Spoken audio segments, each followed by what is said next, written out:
Picture this, a single invention so revolutionary it reshaped the very fabric of ancient warfare, turning the tide of battles and forging empires.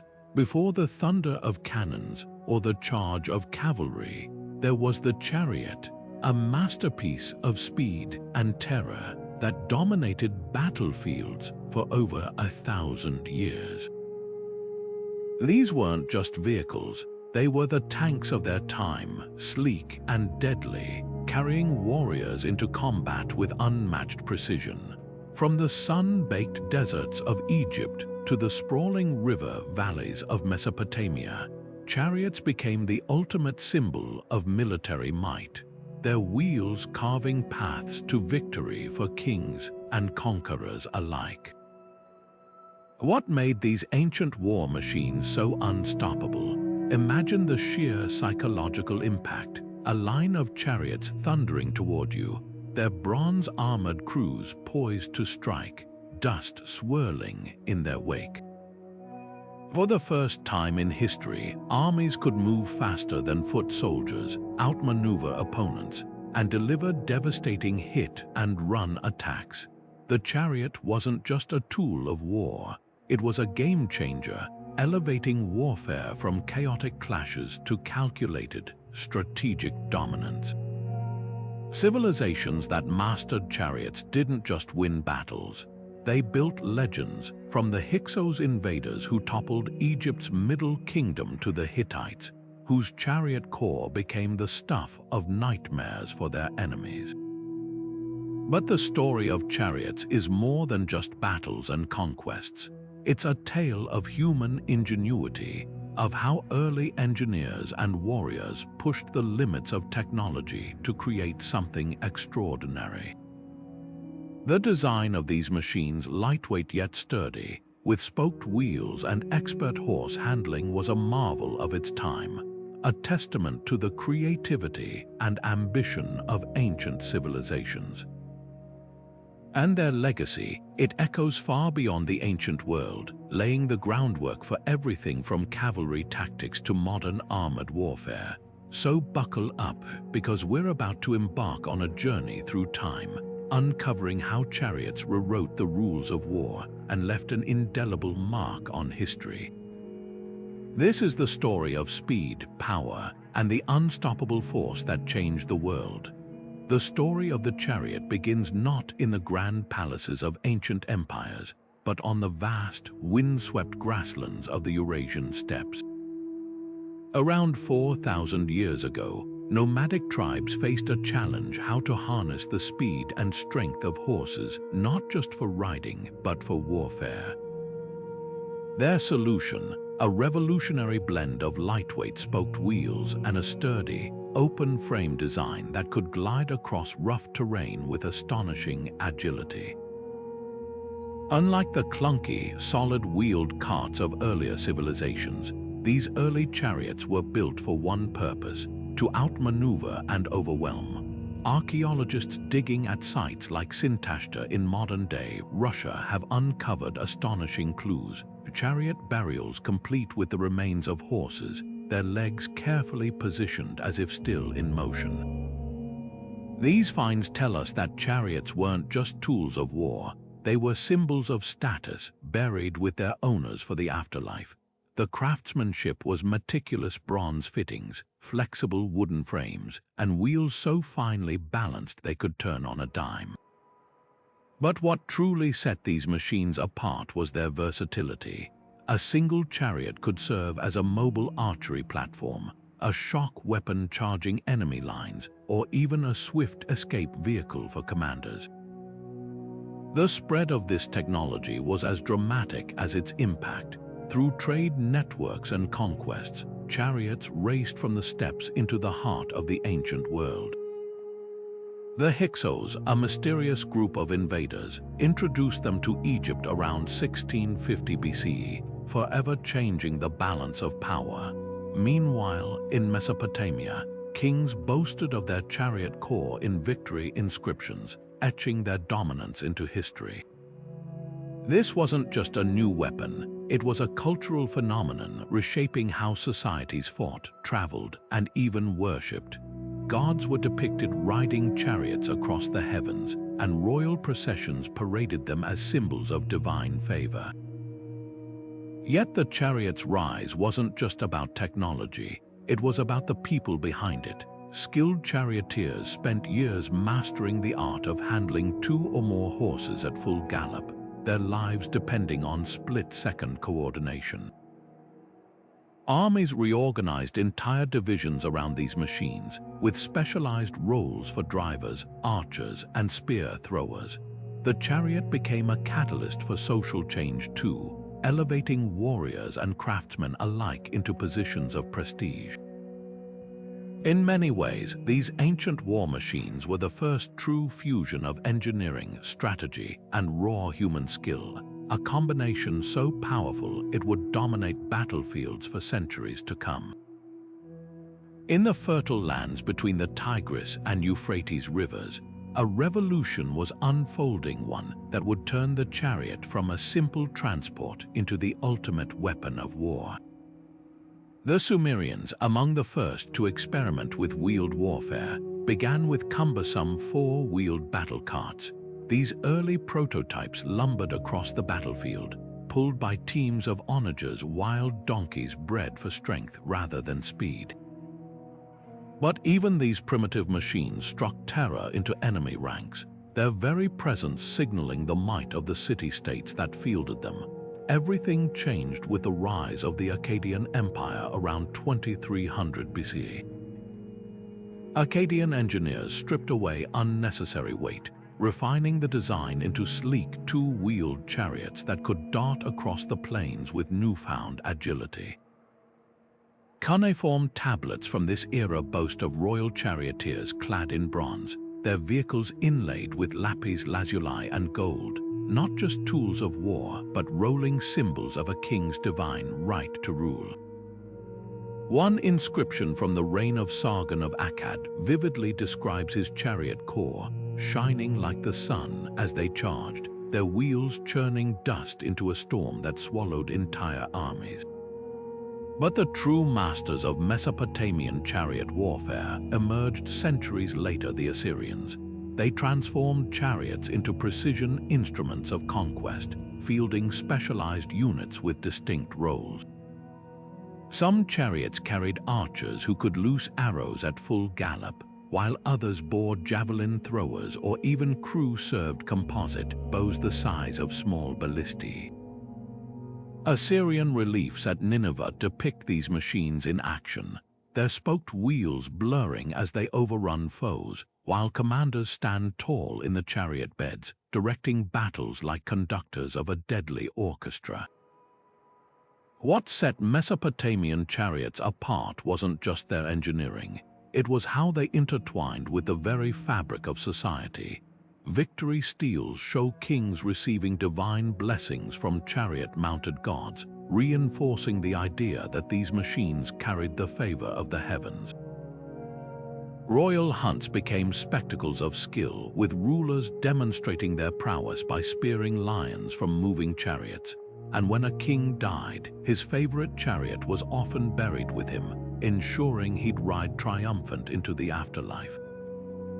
This cultural obsession with chariots didn't just shape empires, it created a blueprint for military dominance that would echo across continents, inspiring every civilization that witnessed their thunderous charge. Egypt's encounter with the chariot began not with triumph, but with humiliation, a lesson written in blood and sand. When the Hyksos stormed across Egypt's eastern frontier around 1650 BCE, their sleek chariots cut through the Nile Valley like bronze knives through papyrus. Egyptian foot soldiers, accustomed to close-quarters combat, stood helpless as these mobile platforms rained arrows upon them, their drivers wheeling away before any counterattack could land. The invaders didn't just conquer, they demonstrated a paradigm shift in warfare, one that would force Egypt to evolve or perish. Within generations, the humbled Egyptians didn't just adopt chariots, they redefined them. Workshops in Thebes and Memphis transformed the design, crafting vehicles so lightweight a single man could lift them, yet sturdy enough to survive the brutal terrain of Syria and Nubia. Archaeologists studying Tutankhamun's tomb discovered chariots with ingenious features, flexible leather floors acting as natural shock absorbers, and wheels with rawhide tires stretched tight when wet, creating a near-silent ride. These weren't mere copies of Hyksos technology. They were masterpieces of engineering optimized for the Egyptian way of war. Pharaoh Thutmose III's campaign at Megiddo reveals how chariots became Egypt's empire builders. Facing a coalition of Canaanite kings in 1457 BCE, Thutmose did the unthinkable. He led a daring charge through a narrow mountain pass, his chariots emerging like a desert storm onto the plains. The enemy, expecting a cautious advance, found themselves outflanked and outmaneuvered. Contemporary accounts describe the chaos, Canaanite forces trampling each other in retreat as Egyptian archers, steady atop their speeding chariots, picked off targets with chilling precision. This wasn't just a victory, it was a showcase of chariot warfare as the ultimate force multiplier. Beyond the battlefield, chariots permeated every layer of Egyptian society. Tomb paintings at Luxor depict nobles racing chariots in jubilee festivals, their horses' plumes dyed cobalt and gold. A recovered training manual from the Ramesside period details the grueling regimen of charioteers' years spent mastering the 6 arts of driving, from controlling teams at full gallop to firing backward volleys while in retreat. Even religion embraced the chariot symbolism. The sun god Ra was said to traverse the sky in a celestial chariot, its path mirrored by Pharaoh's processions below. The true measure of the chariot's cultural impact lies in its paradox. Though introduced by conquerors, it became a quintessentially Egyptian icon, a fusion of borrowed innovation and native ingenuity. When Akhenaten broke with tradition to worship the sun disk Aten, he did so from a golden chariot, merging religious revolution with the ultimate status symbol. And when Ramses II sought to immortalize his arguably exaggerated victory at Kadesh, he commissioned temple reliefs showing him alone in his chariot, mowing down Hittite warriors like wheat before the sickle. The message was clear. In Egypt's golden age, the chariot wasn't just a weapon, it was the throne of a living god. Beyond their battlefield dominance, chariots became canvases for ancient societies to showcase their deepest values: power, divinity, and the unbreakable bond between rulers and the gods. Take the Hittites, whose kings commissioned chariots plated in gold and silver, their wheels adorned with roaring lions, a deliberate message that these machines carried the authority of both palace and temple. When Hittite monarchs processed through their capital at Hattusa, they rode standing upright in these glittering vehicles, elevated literally and symbolically above the crowds, their chariots moving as slowly as possible to maximize the spectacle. The Mycenaeans took this symbolism even further. At grave circles in Mycenae, archaeologists uncovered chariot fittings so lavishly decorated with scenes of lion hunts and warfare that they were clearly never meant for actual combat. These were parade pieces designed solely for ceremonies where a king could project invincibility to his people.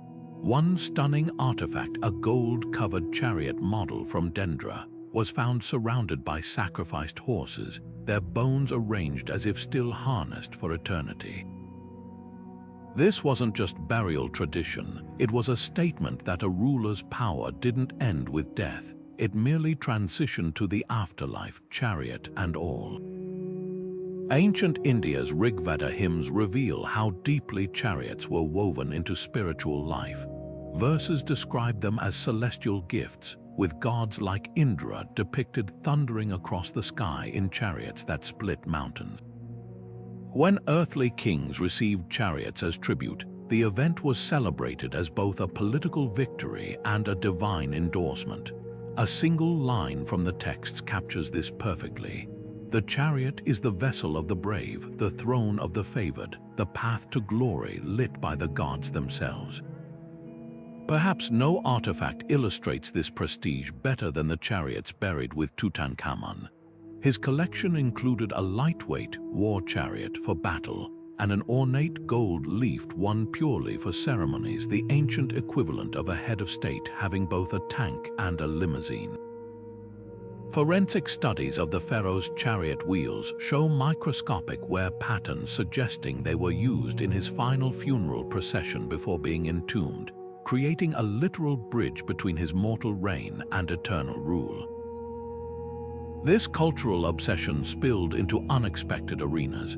Chariot racing emerged as the premier sport of nobility, with Hittite texts detailing elaborate games of the gods where princes competed before thousands. A single Mycenaean fresco from Pylos captures the scene: chariots locked in a ceremonial race, their drivers draped in purple cloth reserved for royalty, proving that even in play, these machines were never just about speed or competition. They were moving monuments to status, their very existence reinforcing the social order. From the battlefield to the burial mound, the chariot's true power lay not just in what it could destroy, but in what it could proclaim, that those who commanded them walked or rode with the gods. Long before stadiums roared with the sound of cheering crowds, the ancient world had its own version of extreme sports chariot racing, where speed, skill, and sheer nerve collided in a spectacle that could make or break reputations. The Greeks elevated these races to high art, immortalizing them in Homer's Iliad with the funeral games for Patroclus.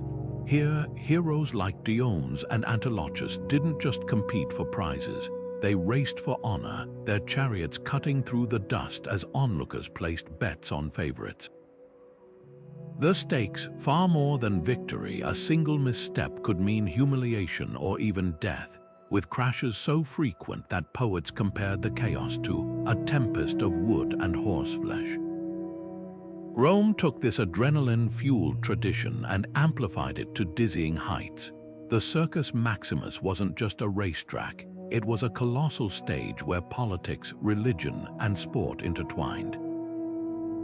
With room for over 150,000 spectators, its stands trembled under the weight of frenzied crowds as teams representing rival factions, the blues, greens, reds, and whites, battled for supremacy. Drivers, often slaves or freedmen, became unlikely celebrities, their names chanted in the streets. The most skilled, like Scorpus, who won over 2,000 races, earned fortunes enough to buy their freedom, while others met grisly ends in the tight turns known as the jaws of death. Byzantium's chariot races morphed into something far more volatile. What began as entertainment became a proxy for political rebellion, with the blues and greens evolving into quasi-militant groups. The Nika riots of 532 AD saw these factions unite against Emperor Justinian, burning half of Constantinople to the ground after a disputed race. The hippodrome became a pressure valve for societal tensions, where victory laps could spark riots and the crowd's favor could sway imperial policy. Yet beneath the spectacle lay ingenious engineering. Roman racing chariots were stripped-down marvels, little more than lightweight wooden platforms on iron-rimmed wheels designed for maximum speed. Unlike their military counterparts, these machines sacrificed armor for agility, their axles greased with animal fat to minimize friction. The secret to their stability, a revolutionary design that placed the driver's weight directly over the wheels, allowing hairpin turns at breakneck speeds.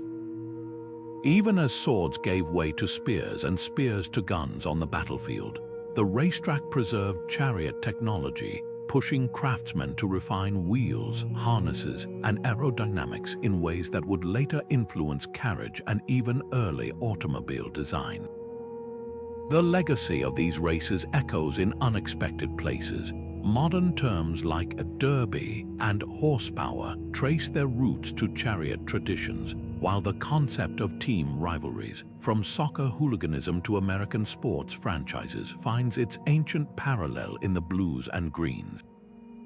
Chariots may have faded from war, but in the roar of the crowd and the thirst for glory, they found immortality.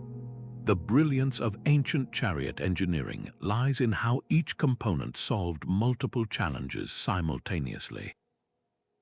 Take the revolutionary spoked wheel. By replacing solid wooden discs with slender, carefully carved spokes, craftsmen achieved an impossible balance.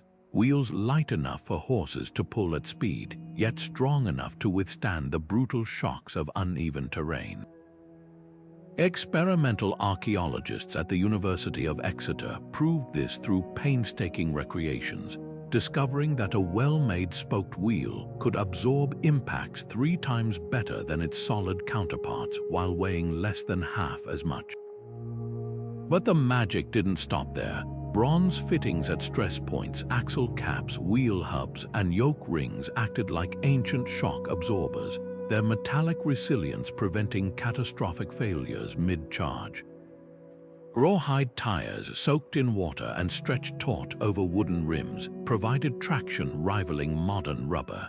When dried, these leather bands hardened into near unbreakable hoops, yet retained enough flexibility to roll smoothly over rocks and gullies.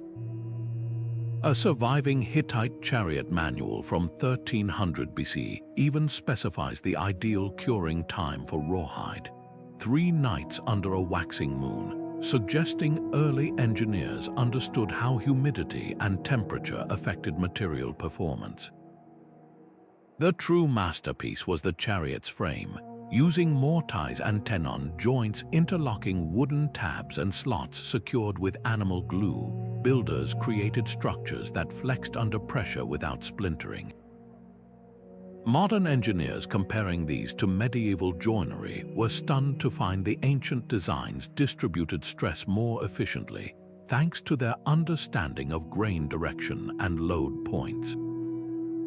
Egyptian chariots took this further with bentwood frames steamed into graceful curves, creating natural suspension that kept archers steady at full gallop.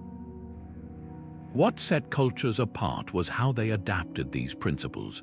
Assyrian chariots prioritized brute strength, with wider wheelbases and reinforced floors to carry 3 warriors, a driver, archer, and shield bearer.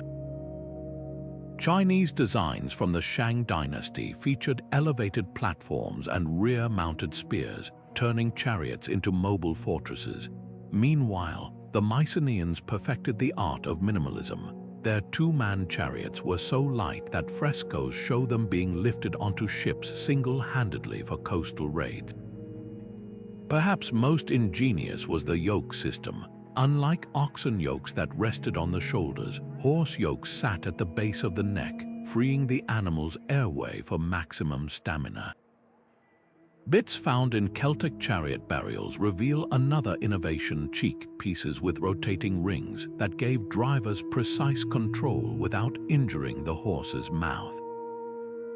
This attention to equine comfort wasn't just humane. It translated directly into battlefield superiority, allowing chariots to maneuver in tight formations that would have been impossible with less responsive teams. The culmination of these innovations wasn't just a vehicle, it was a symphony of physics, biology, and craftsmanship. When modern riders attempted to replicate Ramses II's documented charge at Kadesh using replica chariots, they discovered the machines could pivot 90 degrees within their own length, a feat comparable to modern tanks. This wasn't primitive technology. It was engineering so advanced that its principles would resurface millennia later in everything from carriage designs to early automobile suspensions. The chariot's legacy endures not just in museums, but in the very language of motion we still use today. Egyptian chariots were the sports cars of the ancient battlefield, sleek, nimble, and built for precision strikes. Weighing as little as 75 pounds, these featherlight machines could reach speeds matching a modern cyclist, their open-back designs allowing archers to unleash volleys while drivers executed hairpin turns. Wall paintings in Thebes showcase their tactical brilliance, horses bred for endurance rather than brute strength, wheels with just 4 spokes to minimize weight, and flax-reinforced wooden frames that flexed with the terrain like living things. When Tutankhamun's chariots were analyzed, researchers found the leather-wrapped handles worn smooth from use, proof these weren't ceremonial props, but battle-tested tools honed through countless campaigns. The Hittites took the opposite approach, engineering their chariots like ancient tanks. Reinforced with iron fittings and wider axles, these heavy platforms could carry 3 warriors, a driver, a shield bearer to deflect arrows, and a spearman ready to impale foes at close range. A Hittite military manual unearthed at Hattusa details their brutal tactics, formations of chariots advancing in staggered lines, their weight alone enough to trample infantry. Unlike the Egyptians who prized mobility, Hittite crews wore scale armor that clinked like a river of coins. As one enemy scribe lamented, their wheels, with 8 thick spokes and metal rims, sacrificed speed for unstoppable momentum perfect for smashing through enemy lines in the rocky highlands of Anatolia. Half a world away, Shang dynasty chariots fused both philosophies into something uniquely Chinese. Excavations at Enyang reveal vehicles with towering platforms shielded by lacquered leather, turning each chariot into a mobile command post. Oracle bones describe their use in heavenly battles, elaborate rituals where noble warriors dueled from these elevated platforms, their long halberds sweeping down like scythes. The Zhou dynasty refined this design further, adding retractable spear racks and footrests that let crews brace during charges. What set Chinese chariots apart was their integration with infantry. Unlike the Near East standalone chariot corps, these machines operated as hubs for squads of foot soldiers, creating a combined arms system centuries ahead of its time. These regional differences weren't just stylistic, they were survival adaptations. Egypt's chariots excelled in the Nile's floodplains, where their light frames skimmed over wet soil without sinking. Hittite models conquered the jagged hills of Turkey, their rugged construction shrugging off rocks and roots. Chinese chariots, built for the lowest plains, prioritized stability over speed, their wide bases preventing capsizes during tight maneuvers. Even the horses reflected this specialization. Egyptian reliefs show slender, long-legged breeds ideal for sprinting, while Hittite texts praise bull-necked stallions bred to pull under crushing loads. Mastering these machines required more than strength, it demanded an intimate dance between human and animal. Training began with the rope walk, where novice drivers learned to guide blindfolded horses using only voice commands and tension on reins. Advanced pupils practiced the wheel turn, a maneuver requiring the driver to shift his weight mid-spin, using his body as a counterbalance to prevent flipping. Assyrian scrolls describe archers training to loose 3 arrows in the time it took a chariot to cross 50 paces, while Hittite crews drilled in synchronized spear thrusts that turned their vehicles into moving fortresses. The most skilled could perform the impossible, like the Egyptian technique of flying dismount, where crews leaped onto enemy chariots mid-charge, a move so perilous it was reserved for royalty, who proved their divine favor by surviving it. Becoming a master charioteer demanded more than bravery. It required a blend of athleticism, artistry, and sheer nerve that took years to perfect. In Egypt's military academies, young nobles trained from dawn until dusk, their hands blistered from reins and bowstrings.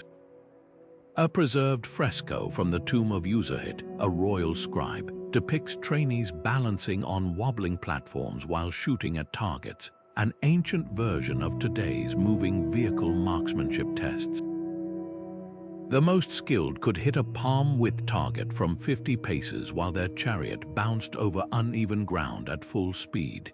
This wasn't just target practice. It was a matter of life and death, where a single missed shot could leave a warrior defenseless in the chaos of battle. The Hittites took this discipline even further. Their famed Kikuli text, etched onto clay tablets around 1400 BCE, reads like an ancient boot camp manual. Horses underwent 4-month conditioning programs, alternating between swimming in rivers to build stamina and sprinting up hills to strengthen their haunches.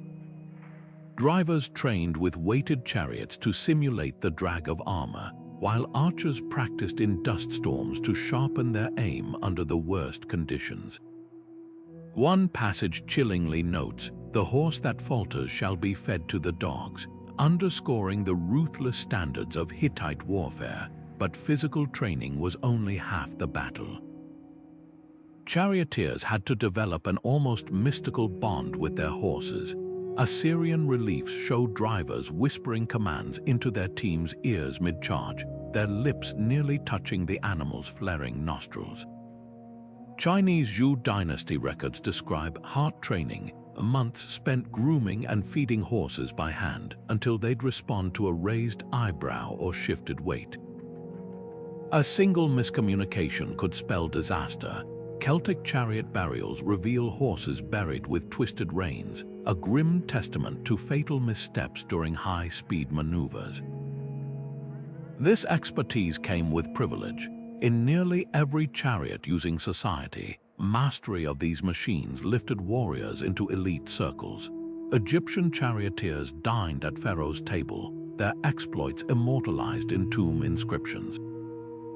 Mycenaean rulers gifted chariots to favored generals like medieval knights conferring swords. The Rig Veda even compares skilled drivers to demigods, their whips conducting the symphony of war. Yet this status carried brutal responsibility. Hittite laws decreed that a charioteer who panicked and abandoned his crew faced execution by his own kinsmen. The battlefield was their proving ground. Egyptian tactics at Megiddo reveal how trained crews could pivot entire battles. Their chariots would feign retreat, drawing enemies into ambushes where infantry lay hidden. Hittite formations used overlapping chariot lines like rotating blades, each wave retreating only to be replaced by fresh crews while the exhausted ones regrouped. These weren't chaotic charges but carefully choreographed dances of destruction, where years of training translated into split-second decisions that meant victory or annihilation.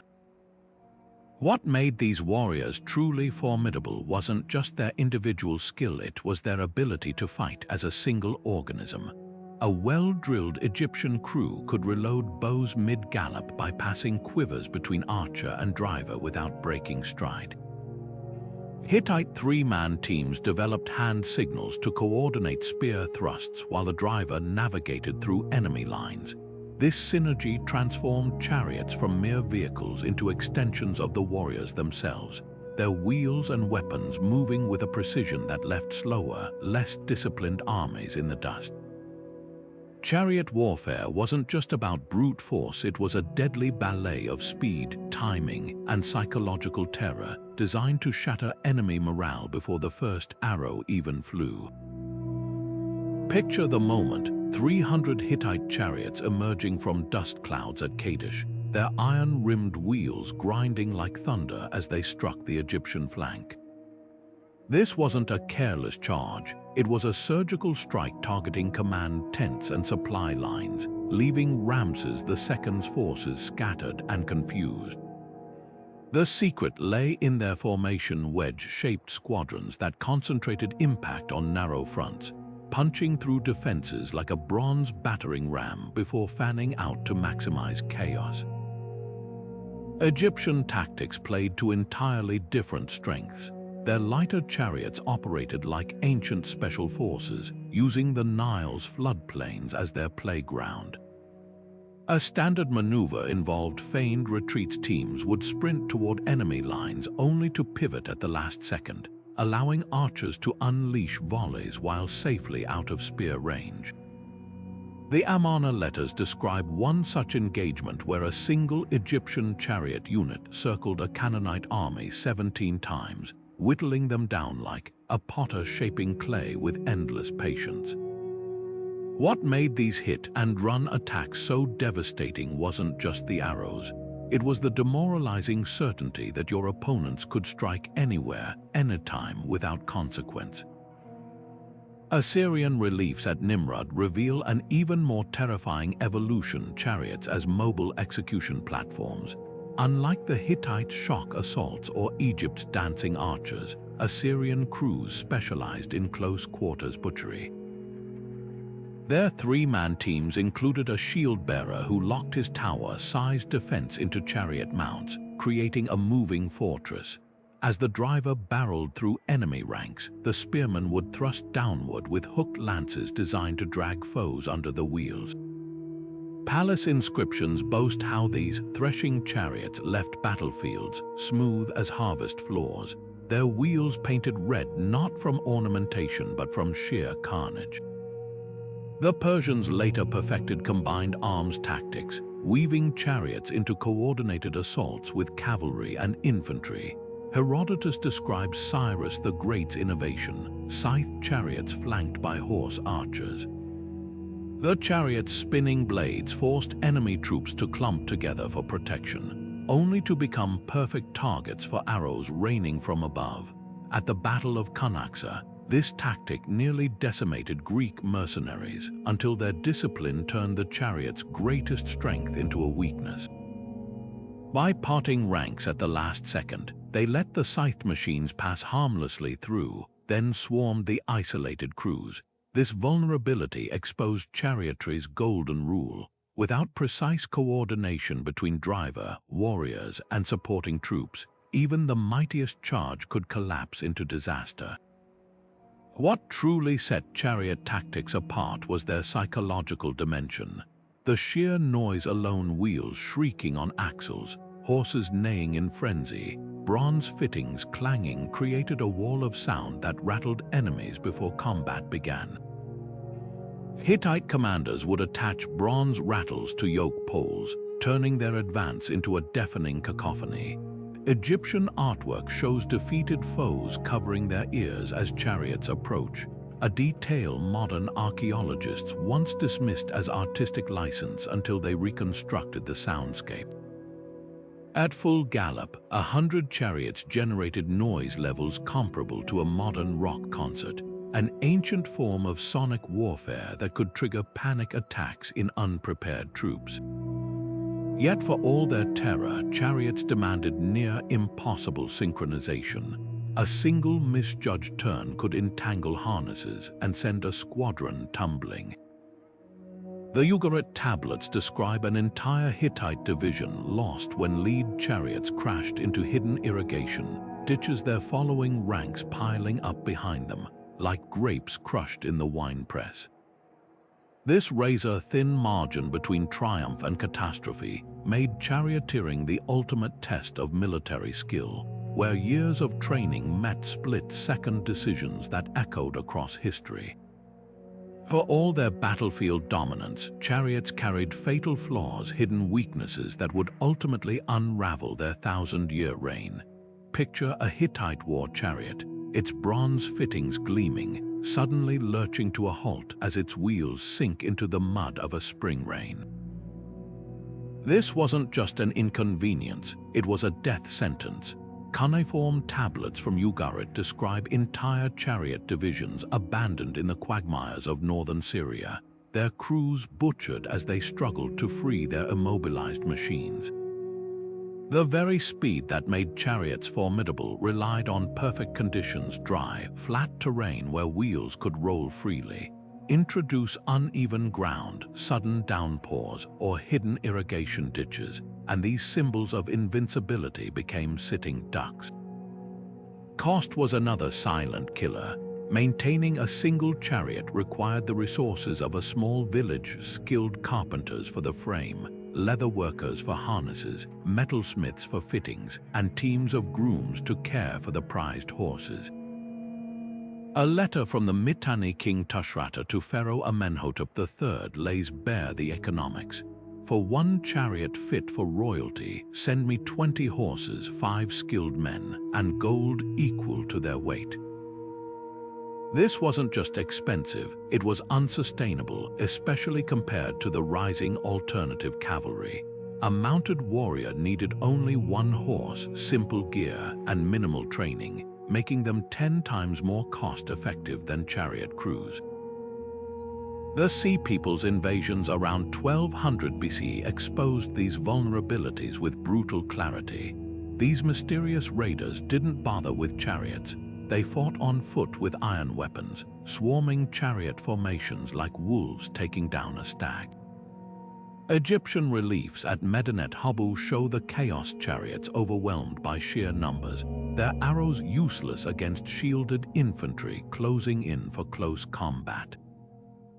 The Sea People's tactics were simple but devastating. Target the horses first. Once the animals fell, even the most elite charioteer became just another foot soldier, stripped of his advantage.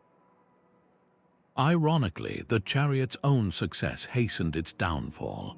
As civilizations improved road networks to support chariot warfare, they inadvertently created the infrastructure for alternatives. The Assyrians were among the first to recognize this shift, gradually replacing chariots with cavalry units that could traverse mountains and forests impassable to wheeled vehicles. By the time of Alexander the Great, chariots had been relegated to ceremonial roles, their tactical value crushed under the hooves of disciplined cavalry charges.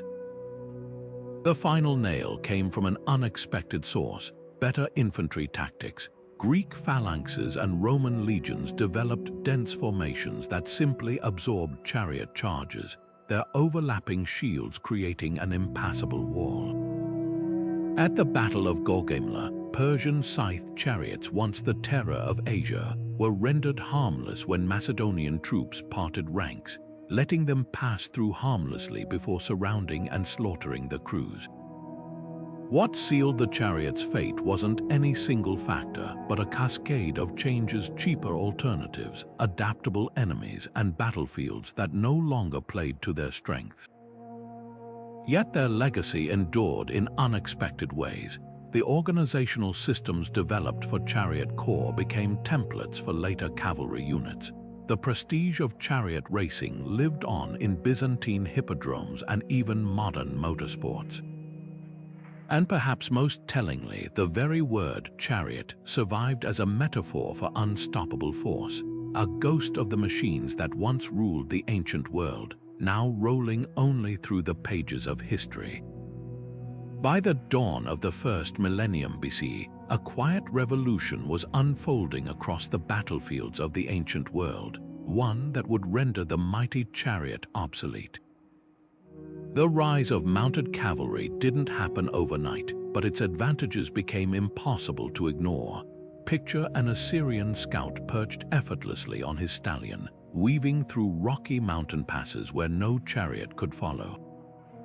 Unlike the chariot's delicate balance of horse, wheel, and warrior, a single rider could traverse swamps, climb steep inclines, and pivot on a dime without worrying about snapped axles or entangled reins.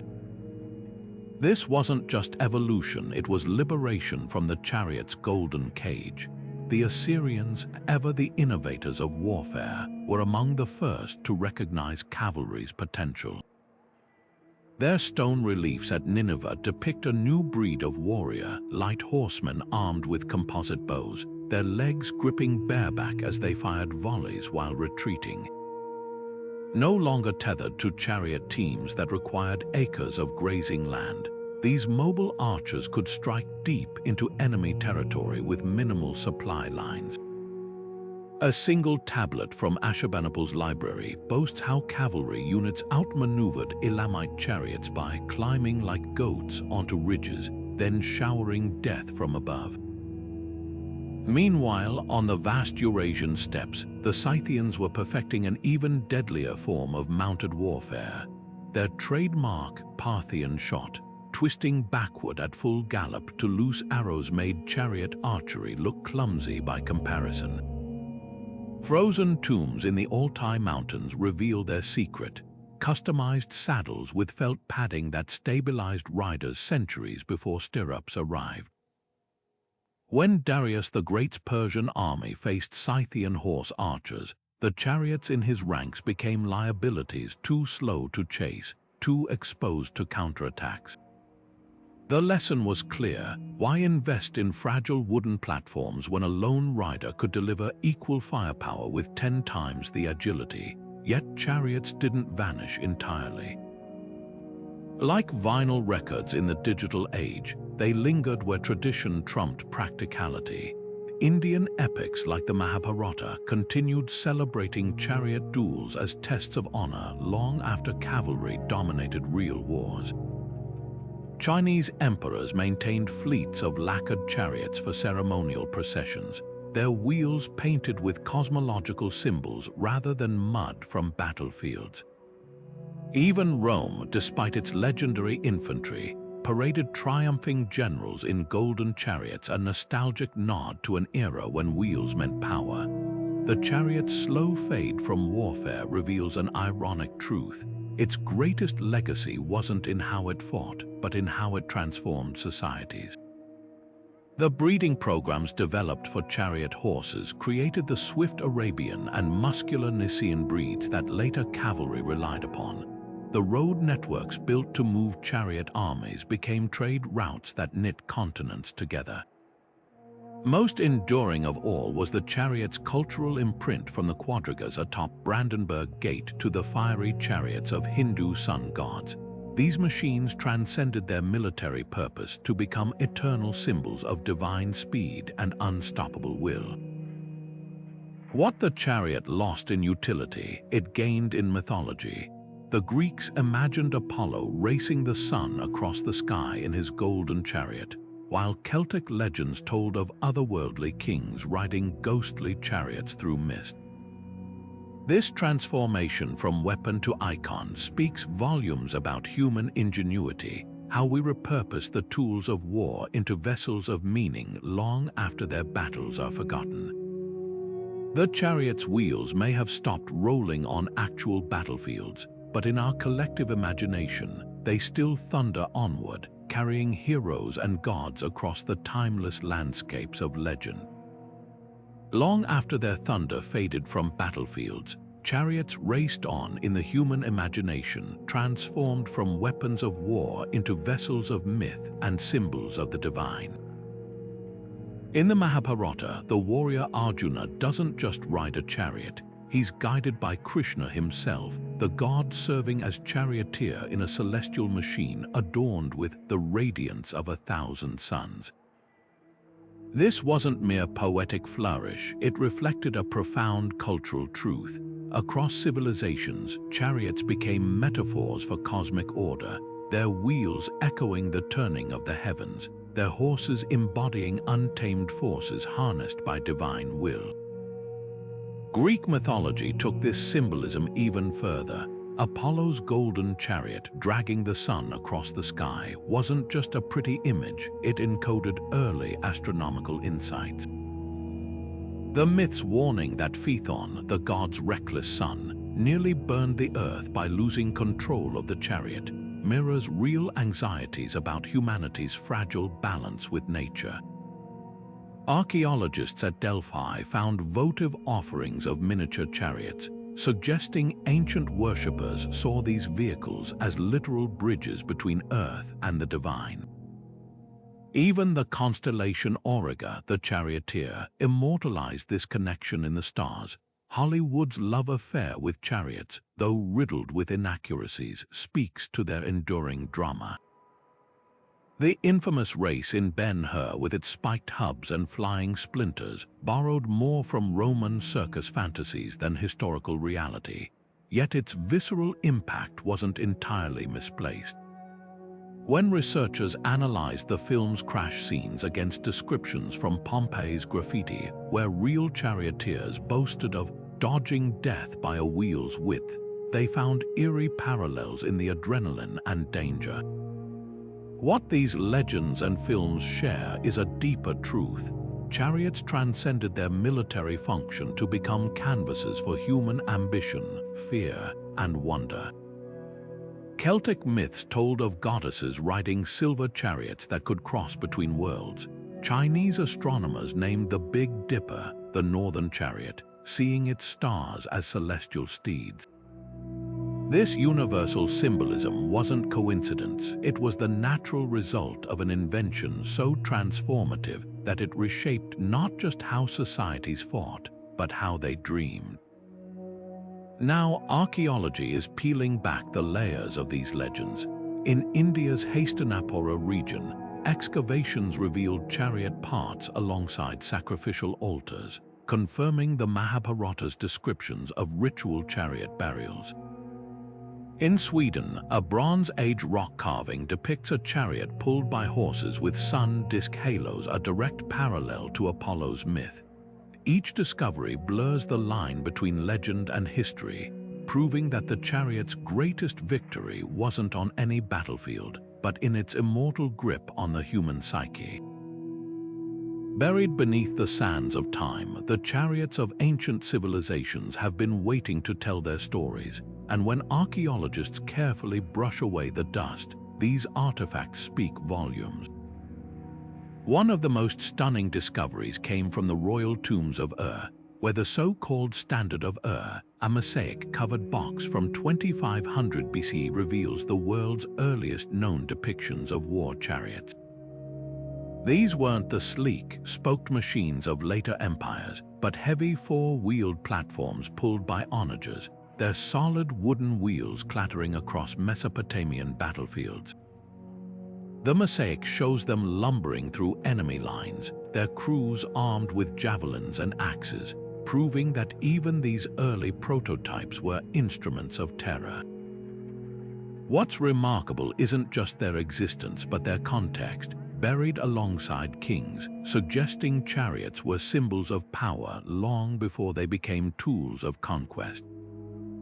Half a world away, in the Valley of the Kings, Howard Carter's discovery of Tutankhamun's tomb in 1922 unveiled chariots so advanced they defy their 3,000-year age. 6 pristine machines rested in the burial chamber, each designed for a specific purpose, from a lightweight hunting chariot with flexible leather flooring to a gilded parade chariot inlaid with lapis lazuli. Forensic analysis revealed ingenious details: wheels with elastic rawhide tires that tightened when wet, and axles greased with animal fat to reduce friction. But the real revelation came from wear patterns on the wood. Microscope scans showed Tutankhamun's favorite war chariot had been repaired multiple times, its worn handles and patched frame telling silent tales of battles fought and won. These weren't ceremonial props, they were the pharaoh's daily drivers, scratched, scuffed, and battle-hardened. Meanwhile, in China's Henan province, excavations of Zhou dynasty chariot burials uncovered a technological marvel: bronze fittings so precisely cast they interlocked like modern machine parts. At the Xaibigang site, archaeologists found chariots buried with full horse teams, their skeletons still yoked in harnesses adorned with jade and cowrie shells. The wheels alone were engineering masterpieces, 12-spoke designs with iron hubs that rotated on lubricated bearings, an innovation centuries ahead of its time. Even more telling were the weapons buried alongside them: halberds with blades sharp enough to cleave armor, suggesting these chariots weren't just for show. Oracle bone inscriptions nearby described their use in sky chariot rituals, where nobles reenacted mythical battles, blending warfare with cosmology in a way no other civilization imagined. What makes these discoveries so pivotal isn't just their craftsmanship, but the secrets they whisper about forgotten battle tactics. At the Hittite capital of Hattusa, clay tablets list chariot parts alongside rations for crews, revealing that a single war machine required 6 horses in rotation, 2 drivers, and 3 archers. In Greece, linear B tablets from Pylos detailed chariot production quotas, proving they were mass-produced like modern tanks. And in India's Punjab region, soil analysis at Kurukshetra, the legendary battlefield of the Mahabharata, uncovered parallel wheel ruts stretching for miles, hinting at chariot charges on a scale once thought mythical. Perhaps the most poignant find came from a Scythian kurgan in Ukraine, where a chariot buried with a warrior princess held a surprise. Nestled beside her skeleton were not weapons, but a cosmetics box and a child's toy chariot, proof that these machines transcended gender and age, weaving themselves into the fabric of life and death. From the deserts of Egypt to the steppes of Eurasia, each excavation peels back another layer of the chariot's legacy, transforming rusted bolts and splintered wood into a vivid chronicle of human ambition. These silent witnesses of ancient battlefields remind us that history isn't just written in scrolls or stone sometimes. It's preserved in the grain of a wheel, waiting for the right hands to bring its story back to life. Modern attempts to reconstruct ancient chariot warfare have turned dusty theories into breathtaking reality. At the University of Exeter, a team of historians and engineers spent 3 years building an exact replica of an Egyptian war chariot using period-accurate tools and materials.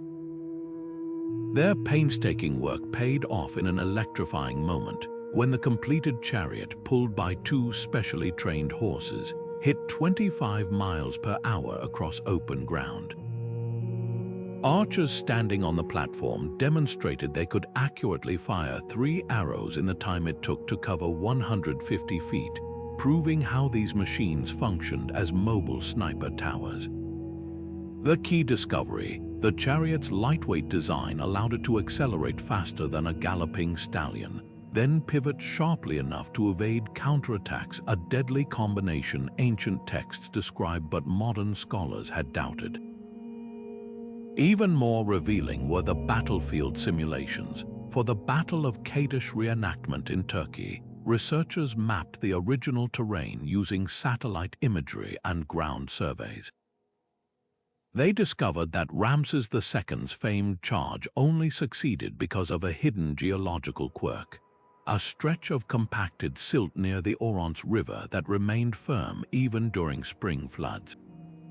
When modern drivers attempted the same maneuver on adjacent clay soil, their wheels bogged down within minutes, explaining why Hittite chariots failed to intercept the Egyptians.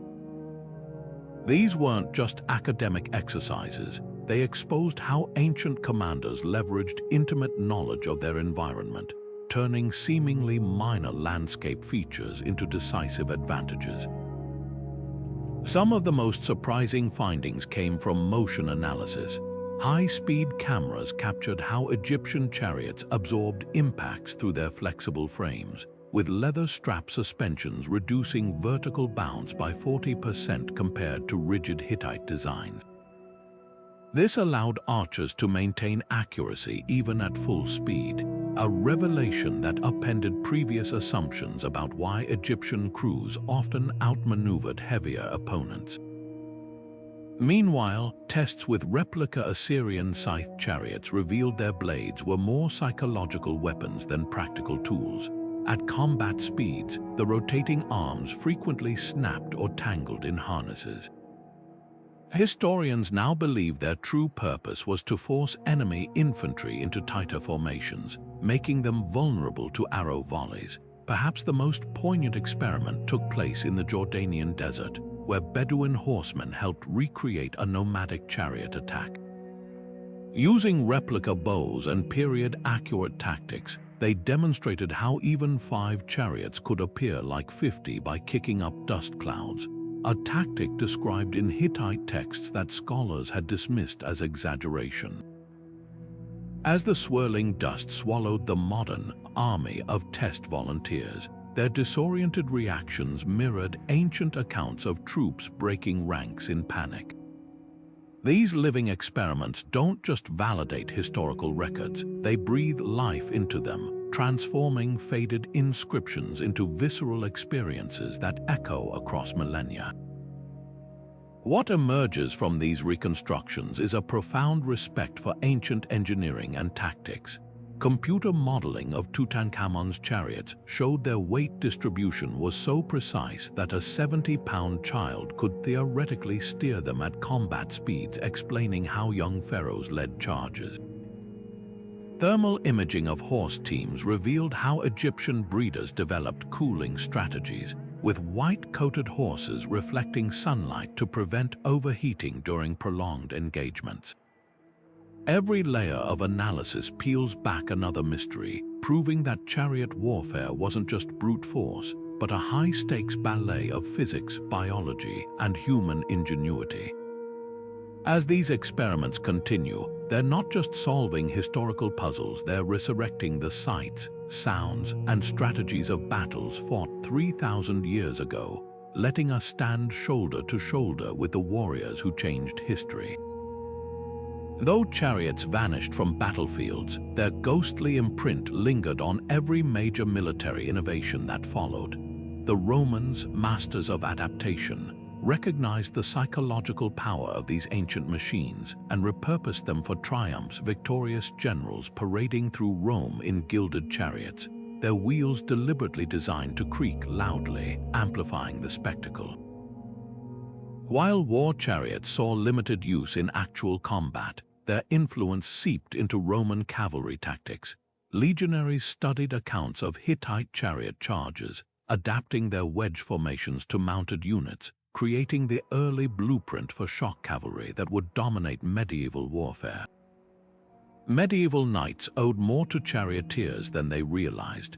The concept of a heavily armored, mobile striking force pioneered by Hittite three-man crews evolved into the knightly charge. Chariot tactics like the feigned retreat, perfected by Egyptian archers, resurfaced in Norman strategies at Hastings. Even the tournament joust mirrored the chariot's dual roles as weapon and status symbol, with noble families commissioning ornate armor for horses and riders, just as pharaohs had once gilded their chariot fleets. The most striking parallel emerges in modern armored warfare. When British officers designed the first tanks during World War I, they unconsciously echoed chariot principles, combining firepower, mobility, and psychological impact into a single platform. Early tank crews, like ancient charioteers, operated in cramped teams requiring flawless coordination, their machines just as vulnerable to terrain and breakdowns as their wooden ancestors. The blitzkrieg tactics of World War II took this further, with German panzer divisions replicating the Assyrian chariot corps strategy of concentrated, rapid strikes against enemy weak points. Beyond technology, chariots reshaped the very fabric of societies that wielded them. In Egypt, mastering the chariot wasn't just a military skill, it became a rite of passage for the elite. Young princes trained for years in the per-ank, or life house, where chariot handling was taught alongside royal diplomacy. A single misstep during the flying dismount drill could cost a nobleman his future, as pharaohs used these exercises to weed out unfit heirs. The chariot became a social filter, ensuring only the most agile and disciplined ascended to power. Mesopotamia took this hierarchy even further.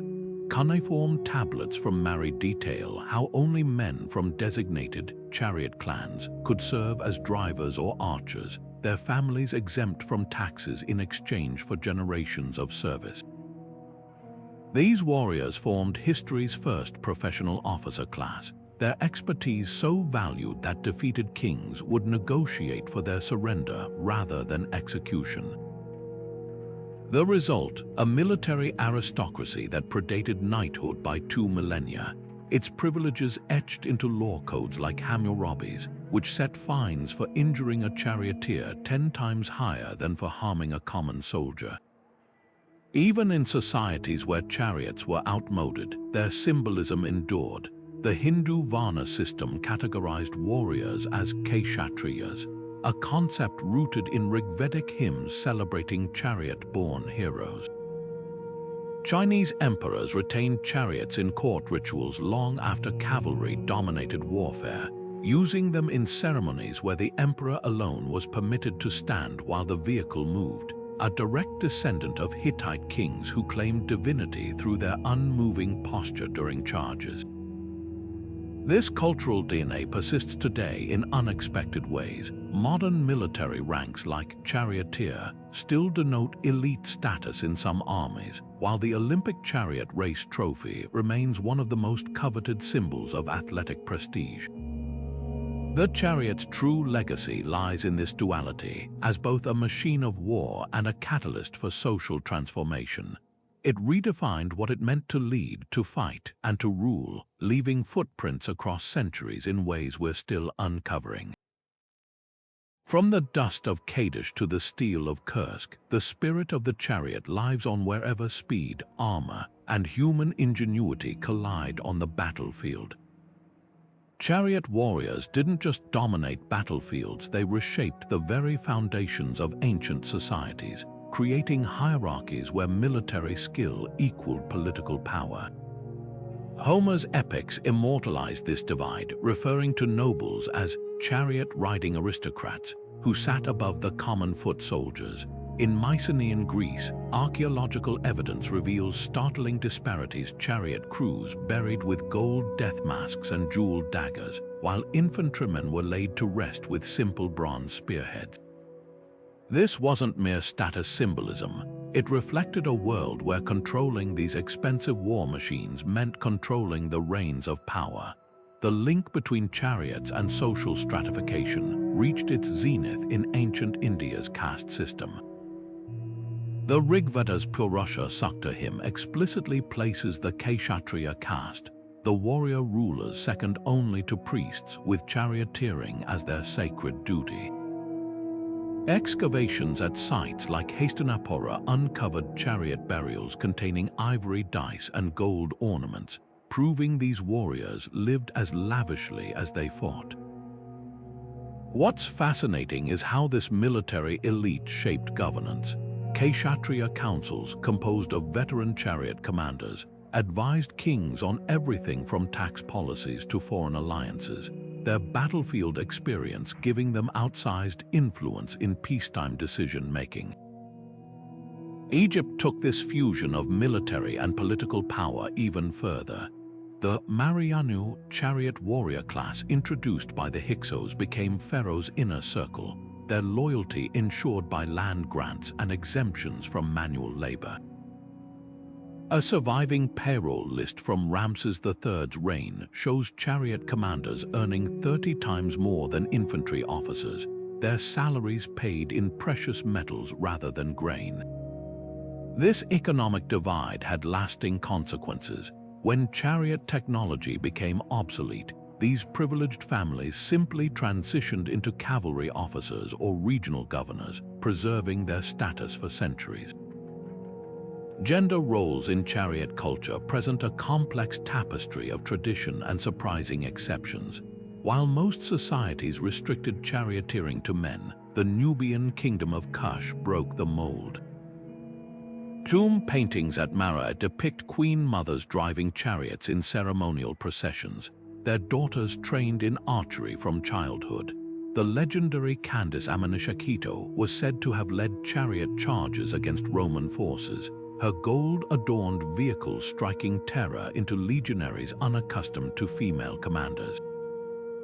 Even in male-dominated societies, women influenced chariot culture indirectly. Hittite queens like Pujuhepa personally selected horses for royal chariot teams, while Assyrian noblewomen funded chariot workshops, their seals appearing on quality control tablets for axles and wheels. The Scythians went further, burying high-status women with full chariot rigs across the Eurasian steppe. At the Ak-Alaka burial mound in Siberia, archaeologists uncovered a young woman dubbed the Yukok Princess, her remains surrounded by a dismantled chariot and 6 sacrificed horses. Toxicity tests revealed trace amounts of cannabis and opium in her hair, substances ancient historians associated with warrior rituals. This challenges our assumptions about gender roles in ancient warfare, suggesting some cultures valued skill over sex when it came to mastering these deadly machines. Chariots didn't just carry warriors into battle, they carried entire societies toward new definitions of power, privilege, and possibility. From the gilded chariots of Egyptian pharaohs to the bone-reinforced frames of Celtic chieftains, these machines became engines of social change, their wheels grinding old hierarchies into dust while forging new ones in bronze and iron. The true measure of their impact lies not in the battles they won, but in the worlds they built, one spinning wheel at a time. History often paints ancient warfare as an exclusively male domain, but the truth hides thrilling exceptions: women who not only commanded chariots but revolutionized their use. Take Queen Ahotep of Egypt's 17th dynasty, whose burial goods included a golden Fly of Valor medal and a ceremonial battle axe. Hieroglyphs praise her for assembling the chariots and guarding Egypt during the Hyksos expulsion, suggesting she didn't just fund armies, she may have led them. A recovered inscription at Karnak Temple explicitly credits her with rallying troops when morale faltered, her chariot becoming a mobile command center that inspired the men to victory. This wasn't mere symbolism, it was battlefield leadership that blurred gender lines in a civilization where women rarely held military titles. Venture northwest to the Celtic lands, and the evidence grows even more intriguing. In Yorkshire's Wetwang Slack burial site, archaeologists uncovered a woman interred with a dismantled chariot, her bones showing muscle attachments consistent with years of aggressive driving. Beside her lay an iron mirror, often misinterpreted as a vanity item until researchers noted its strategic placement near the chariot's reins. Celtic texts describe mirrors as signaling devices for coordinating attacks, hinting this woman may have directed charges rather than merely observed them. The burial's lavishness, including a torque necklace marking noble status, suggests her role was respected, not secretive. The Scythians took this further, their nomadic egalitarianism producing warrior women who terrified Greek chroniclers. Herodotus wrote of Sauromati women shooting bows from chariots, a claim long dismissed as exaggeration until DNA tests on skeletal remains from the Black Sea steppes confirmed nearly 40% of Scythian graves with weapons belonged to females. At Zeleny Yar in Siberia, a teenage girl was found buried with a full-sized chariot, her legs bowed from a lifetime of horseback riding, her skull bearing a battle fracture healed years before death. The grave's contents, a quiver of arrows, a whip, and a ceremonial headdress, paint a portrait of someone who straddled the roles of priestess and warrior, her chariot serving as both weapon and sacred object. What makes these examples revolutionary isn't just their existence, it's how they expose the flaws in our modern assumptions. The Roman historian Tacitus sneered at Boudicca's chariot warfare as barbaric spectacle, missing the tactical genius behind her hit-and-run attacks on Roman legions. Yet Celtic oral traditions preserved by Irish monks describe female charioteers like Scathach, who trained heroes in the art of mobile combat, her school turning chariots into precision instruments. Similarly, Indian epics like the Mahabharata honor Chitrangada, a Manipuri princess who mastered chariot archery to defend her kingdom when male heirs fell. These women didn't just ride chariots, they redefined their purpose. Ahotep wielded hers as a psychological weapon, her presence on the front line shattering expectations. Celtic charioteers leveraged their smaller stature, crafting lighter vehicles that outmaneuvered heavier Roman models. Scythian women turned chariots into nomadic fortresses, fighting from platforms lashed to camels in the deserts of Central Asia. Each adaptation reveals a deeper truth. When marginalized groups gain access to transformative technology, they don't just adopt it, they reinvent it. The chariot's legacy isn't just one of kings and conquests, but of queens and quiet revolutions whose wheels still echo through history. Across the ancient world, chariots didn't just carry warriors, they transported gods. In the Bhagavad Gita, Krishna doesn't merely drive Arjuna's chariot. He steers it as the cosmic force guiding destiny itself, its wheels symbolizing the unending cycle of time. Hindu temple carvings take this further, depicting Surya, the sun god, racing across the sky in a 7-horse chariot, each steed representing a day of the week and a color of sunlight. This wasn't poetic whimsy. It encoded advanced astronomical knowledge, with the chariot's axis mirroring Earth's tilt and its spokes aligning with solstice markers. Pilgrims still flock to Puri's Rath Yatra festival, where towering temple chariots recreate this divine journey, proving these machines never lost their sacred resonance. The Near East wove chariots into spiritual narratives with equal reverence. A Canaanite tablet from Ugarit describes the storm god Baal riding a thundercloud chariot, its wheels sparking lightning, a motif echoing Elijah's biblical ascent to heaven in a chariot of fire. Scholars now believe such stories originated with Hittite rituals, where kings impersonated deities by parading in solar chariots plated with gold foil.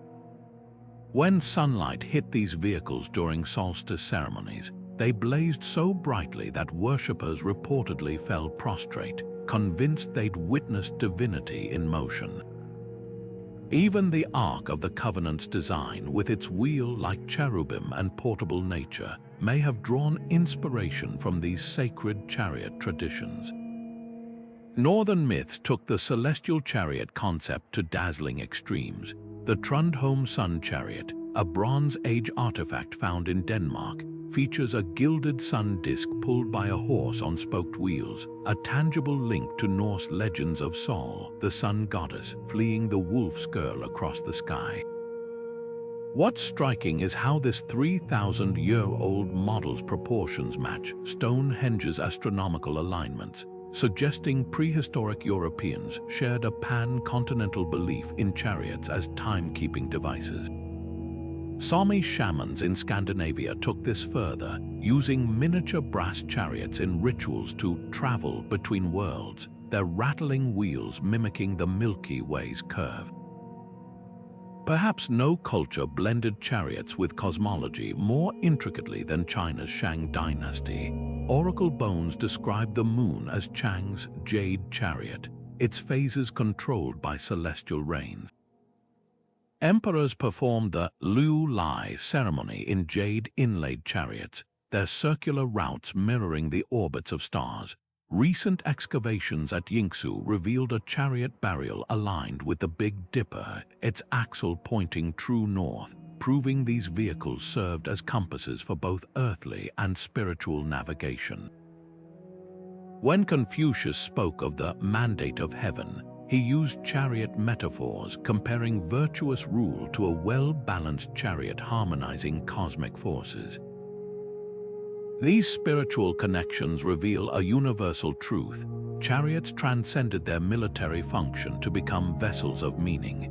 Whether carrying Egyptian pharaohs toward solar rebirth or guiding Hindu souls through reincarnation's wheel, they embodied humanity's oldest quest to harness the uncontrollable, be it time, fate, or the divine. Their wheels turned not just on dirt, but in the collective imagination, leaving tracks that still guide us toward understanding how our ancestors saw themselves within the cosmos. Beyond the battlefield, chariots became the lifeblood of empires, weaving networks of trade and communication that connected distant lands with astonishing speed. In Persia, the royal road stretched over 1,600 miles from Susa to Sardis, and chariot couriers raced along its length in a relay system so efficient it inspired Herodotus to marvel. Neither snow nor rain nor heat nor gloom of night stays these couriers from the swift completion of their appointed rounds. This wasn't just poetic exaggeration. Persian riders could cover the entire distance in just 7 days, a feat unmatched until the Pony Express millennia later. The secret lay in purpose-built chariots with reinforced suspension and teams of fresh horses stationed every 14 miles, allowing messages to fly across continents faster than ever before. Egypt took this innovation further, integrating chariots into their bureaucratic machine. Papyrus records from the reign of Ramses II detail a fleet of swift chariots of the royal messenger, their drivers trained to navigate desert tracks by starlight. One remarkable account describes a courier racing from Pi-Ramesses to the Libyan frontier in 3 days to deliver a treaty draft, a distance that would take foot messengers weeks. These chariots weren't the heavy war machines of Kadesh, but lightweight, single-rider vehicles with water skins and map cases strapped to their sides, the ancient equivalent of express delivery vans. Trade routes flourished under these wheels. Assyrian merchants used chariots to escort precious cargoes of lapis lazuli from Afghanistan to the Mediterranean, their armed escorts deterring bandits along the Silk Road's early precursors. In China, Shang Dynasty oracle bones mention chariot inspectors who monitored border markets, ensuring standardized weights and measures as goods flowed between regions. The chariot's speed transformed economies. Where once merchants relied on slow ox carts, they could now transport perishable luxuries like fresh fish or exotic fruits over long distances before spoilage set in. Yet the most enduring legacy lies in how chariots reshaped human interaction. Hittite treaties were negotiated via chariot-bound diplomats who could conduct face-to-face summits across vast territories. The Bible's story of Naaman's chariot bringing gifts to Elisha reflects a broader Near Eastern tradition of chariot diplomacy, where the vehicles themselves became political statements, their materials, decorations, and even wheel designs signaling alliances or rivalries. When King Solomon received Pharaoh's daughter as a bride, the procession of Egyptian chariots through Jerusalem wasn't just spectacle. It was a geopolitical chess move made visible. Now let's separate fact from fantasy. Hollywood often depicts chariots as ubiquitous ancient taxis, but their use was strictly elite, far too expensive for commoners. Another myth suggests chariots were primitive and unstable, yet reconstructions prove they could outperform modern horse-drawn carriages in maneuverability. The idea that chariots were replaced overnight by cavalry is equally flawed. Assyrian records show both systems coexisted for centuries, each serving different tactical needs. Perhaps the most persistent misconception is that chariot warfare was purely a Middle Eastern phenomenon, when in reality, Celtic chariots terrified Roman legions in Britain, and Chinese chariot innovations influenced steppe nomads thousands of miles away. The truth is more fascinating than fiction. Chariots weren't just weapons, they were the connective tissue of civilizations, carrying not just warriors but ideas, goods, and the very rhythms of daily life across the ancient world. Their wheels left tracks not only in the earth, but in the DNA of how societies organized, communicated, and grew. From the first courier who raced with news of a distant battle to the last merchant who navigated by the stars, chariots shrank the world long before the word globalization existed. Hollywood loves its dramatic chariot charges, armies of hundreds thundering across open plains in a blur of wooden wheels and flying arrows. But the reality of ancient warfare was far more calculated. Chariots were the Ferraris of their time, expensive, high maintenance, and utterly dependent on ideal conditions. Take the famous scythe chariots, immortalized in films like Alexander with spinning blades slicing through infantry. While historical records confirm their existence, experimental archaeologists at the University of Warsaw found these weapons were more psychological than practical. Replica sides frequently snapped on impact, and the chariots themselves became death traps if their horses panicked, often careening back into their own lines. Terrain was another limiting factor rarely shown on screen. Egyptian reliefs at Medinet Habu depict chariots bogged down in muddy riverbanks during battles with the Sea Peoples, a far cry from the pristine desert charges of Hollywood epics.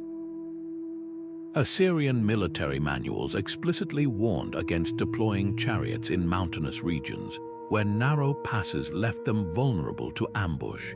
Even the flat plains of Megiddo, where Thutmose III won his legendary victory, required careful reconnaissance.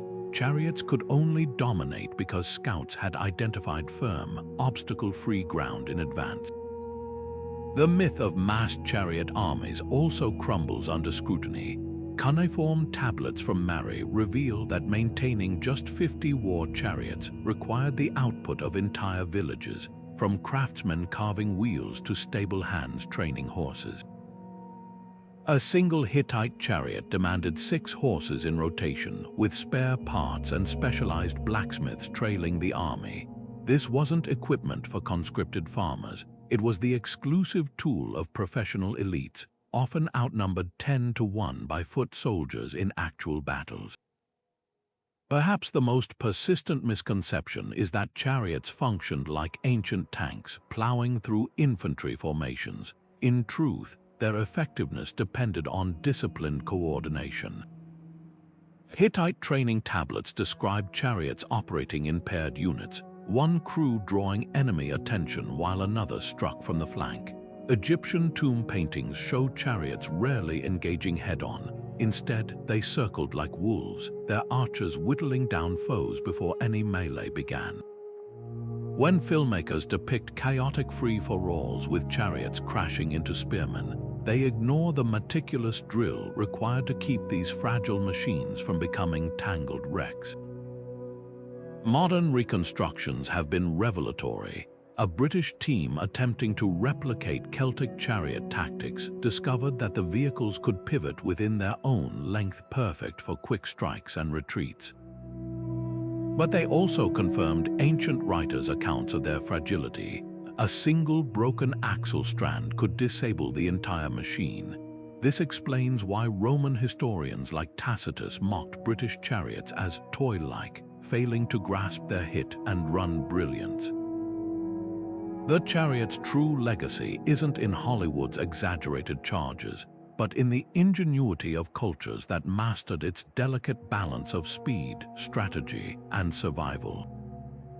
The reconstructed chariots standing in museums today are far more than static displays. They're time machines, meticulously resurrected from splinters of wood and flakes of rust to revive the thunder of ancient warfare. At the British Museum, visitors can trace their fingers along the grain of an Egyptian war chariot's replica. Its rawhide tires stretched taut just as they were when Tutankhamun's archers loosed arrows across the Nile Delta. Over at the Louvre, a Hittite chariot replica towers with its iron-reinforced wheels, the same design that once shook the plains of Kadesh. But it's the living history groups that truly breathe life into these relics. In southern France, the experimental archaeology team at Archaeological employs exact replicas, training horses to respond to ancient commands while archers test firing angles at full gallop. The sound alone, wood creaking, hooves pounding, bronze fittings clanging, sends shivers down spines, bridging 3,000 years in an instant. What makes these reconstructions revolutionary is their ability to rewrite history books. When Danish craftsmen rebuilt a Celtic chariot using Iron Age tools, they discovered its wicker floor absorbed shocks better than modern steel springs, a feature Roman accounts had dismissed as primitive. Similarly, a Chinese team testing Shang Dynasty chariots found their elevated platforms allowed archers to shoot over infantry lines like ancient snipers, explaining cryptic oracle bone inscriptions about sky shooting. These aren't just academic exercises, they're detective stories where each splinter holds a clue. Microscope analysis of wear patterns on replica axles revealed how Assyrian crews lubricated wheels with a mix of beeswax and olive oil, reducing friction by 30% compared to dry axles.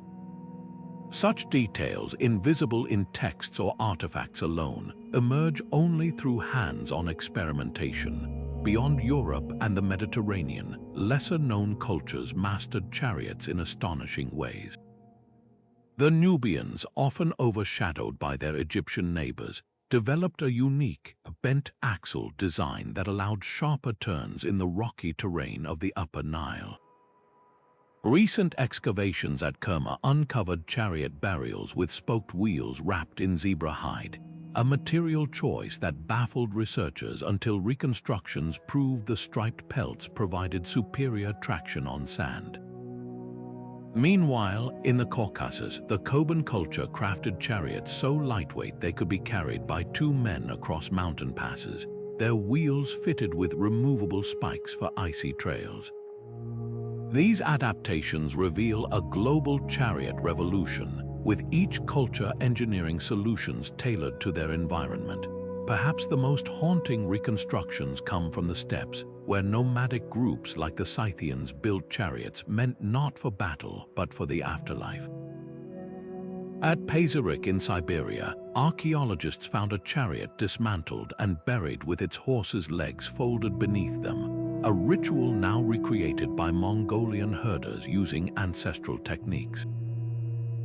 The chilling precision of these reburials, down to the placement of reins in the horses' mouths, suggests chariots were more than vehicles. They were soul carriers guiding warriors to eternity. As modern craftsmen resurrect these machines, each creak of the wheels whispers secrets of kings who raced toward immortality and cultures that rode the cutting edge of ancient innovation. While Egypt and Mesopotamia dominate chariot history, their story stretches far beyond these familiar empires into windswept steppes and sun-scorched deserts where forgotten cultures adapted these machines in astonishing ways. High in the Eurasian grasslands, the Andronovo culture left behind chariot burials so perfectly preserved that archaeologists can still trace the sweat stains left by drivers' hands on leather reins. Unlike the sleek Egyptian designs, Andronovo chariots were built for endurance, with reinforced axles to withstand the rugged terrain between the Urals and the Tian Shan Mountains. Their secret, a revolutionary suspension system of braided horsehair cords lashed beneath the carriage, absorbing shocks like primitive springs, a feature no Mediterranean culture ever matched. Venture south to the Sahara, and the chariot's reach grows even more surprising. Thousands of miles from the Nile, ancient rock art across modern-day Algeria and Libya depicts unmistakable chariots racing alongside herds of giraffes and elephants. The chariot period, paintings at Tassili and Najjar show slender, 2-horse machines with drivers wielding what appear to be throwing sticks not for warfare, but for hunting ostriches across savannas that vanished millennia ago. These images aren't just art, they're fragments of a lost trans-Saharan trade network.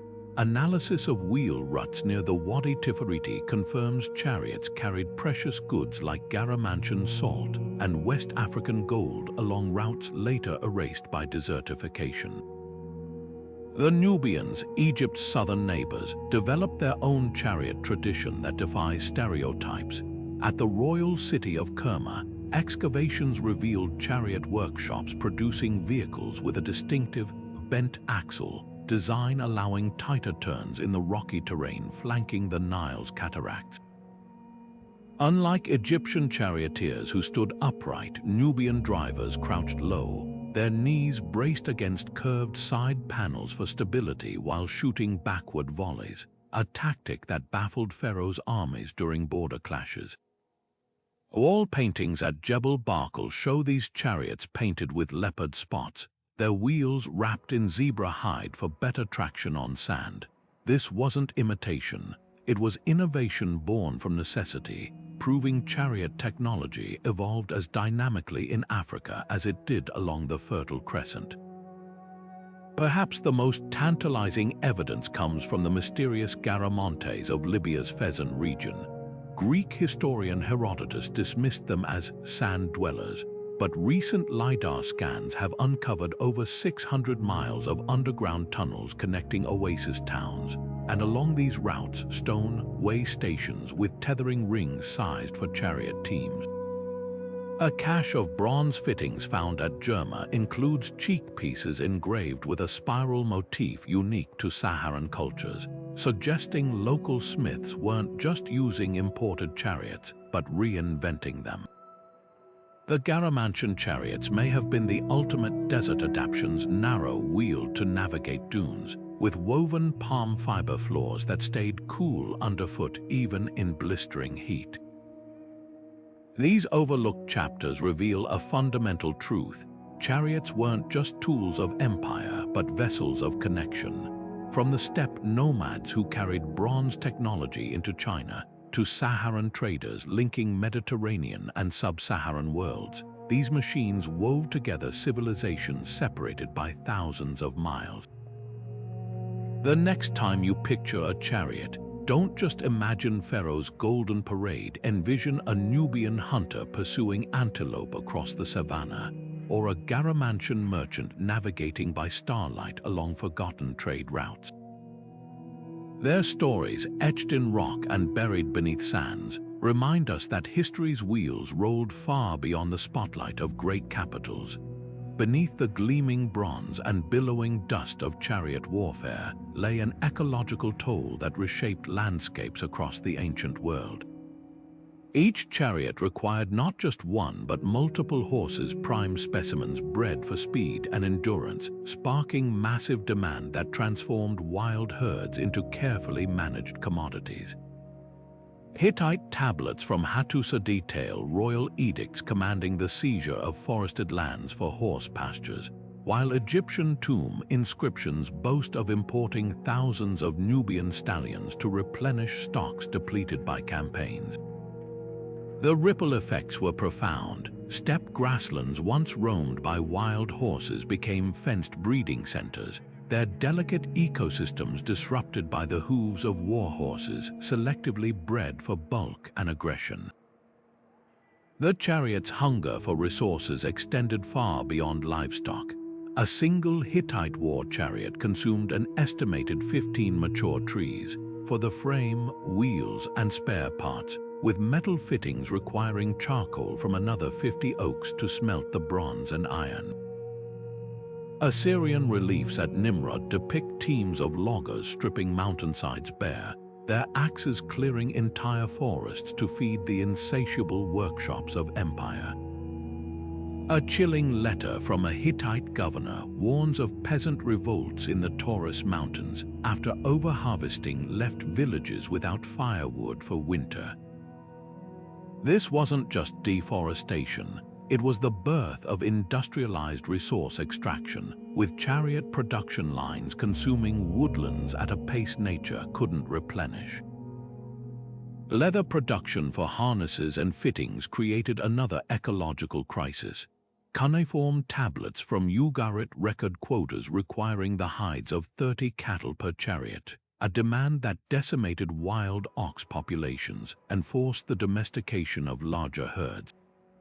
The consequences rippled through food systems. Hittite tax records show grain reserves dwindling as pastures expanded at the expense of farmland. Even water sources weren't spared. A remarkable clay map from Mary Mark's irrigation canals rerouted to tanning pits where hides soaked in toxic mixtures of alum and urine, their runoff poisoning downstream farms. The true scale of this environmental impact emerges in unexpected places. Pollen studies from Anatolian lake beds reveal sudden declines in oak and cedar around 1400 BC, precisely when Hittite chariot production peaked. In Egypt's Fayum oasis, animal bones from chariot garrison sites show domesticated horses outnumbering gazelles for the first time, their sharp hooves compacting the soil until seasonal marshes vanished. The chariot didn't just change how wars were fought. It forced entire civilizations to reorganize their relationship with the natural world, prioritizing conquest over sustainability in ways that still echo in today's climate crises. Perhaps the most haunting evidence comes from chariot burials themselves. In Siberia's Pazyryk Valley, archaeologists found sacrificed horses with telltale bone deformities, spinal injuries from pulling overloaded chariots, and teeth worn down by metal bits. These weren't noble steeds of legend, but broken creatures pushed beyond natural limits. The chariot's legacy, then, is a paradox, a triumph of human ingenuity that came at the cost of the very landscapes that made it possible, leaving scars on the earth as enduring as its tracks across history. The chariot's dramatic arc, from revolutionary weapon to obsolete relic, holds urgent lessons for our era of rapid technological change. Military strategists still study its decline as a masterclass in how even the most dominant tools can become liabilities when environments shift. Consider the eerie parallels between chariots and 20th century tanks. Both combined firepower with mobility to shock opponents. Both required specialized training and infrastructure, and both faced extinction when new tactics emerged. During Operation Desert Storm, American M1 Abrams tanks rolled across Iraqi desert, much like Hittite chariots at Kadesh, until guerrilla fighters adapted with improvised explosives, proving that technological superiority alone guarantees nothing without flexibility. What makes the chariot story particularly instructive is how its demise wasn't sudden, but a slow unraveling of interconnected weaknesses. Just as chariots faltered against rough terrain and skilled infantry, modern drone warfare exposes the vulnerabilities of traditional armored divisions' expensive, high-maintenance systems struggling against agile, decentralized threats. The Pentagon's recent shift toward smaller, autonomous combat vehicles mirrors how ancient armies eventually abandoned chariots for versatile cavalry.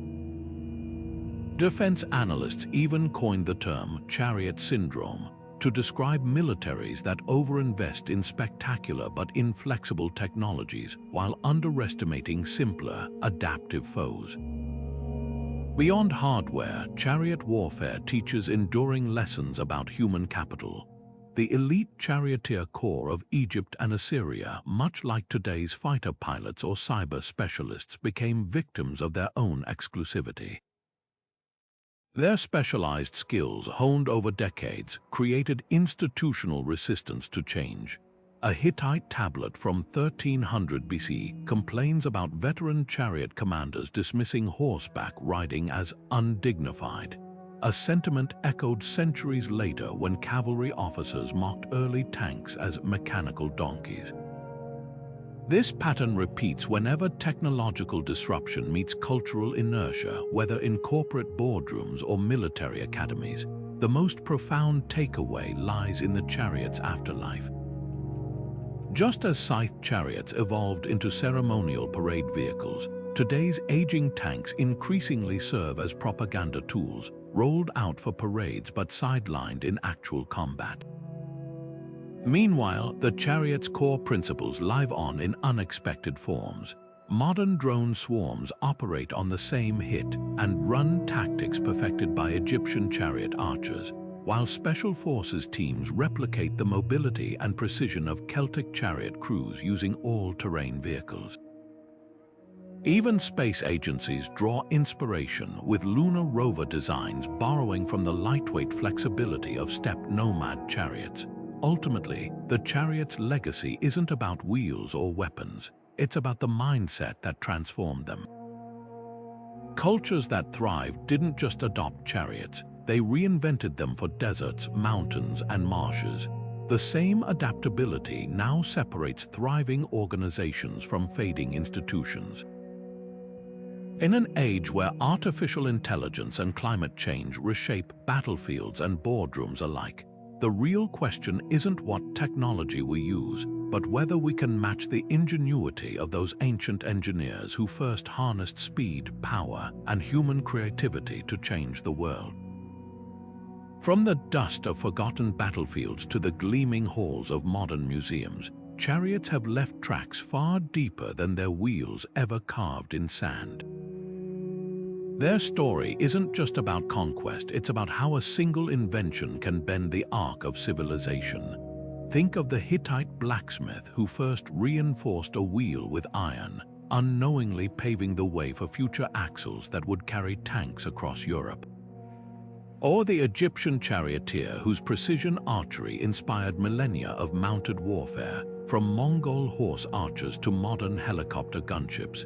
Even our language bears their imprint. Words like chariot and car share roots, a linguistic fossil of humanity's eternal quest for speed. The chariot's true triumph lies in its metamorphosis from tool to symbol. Just as Roman generals paraded in gilded chariots long after cavalry made them obsolete, today's militaries preserve traditions like tank divisions and fighter squadrons, tributes to technologies that once defined eras.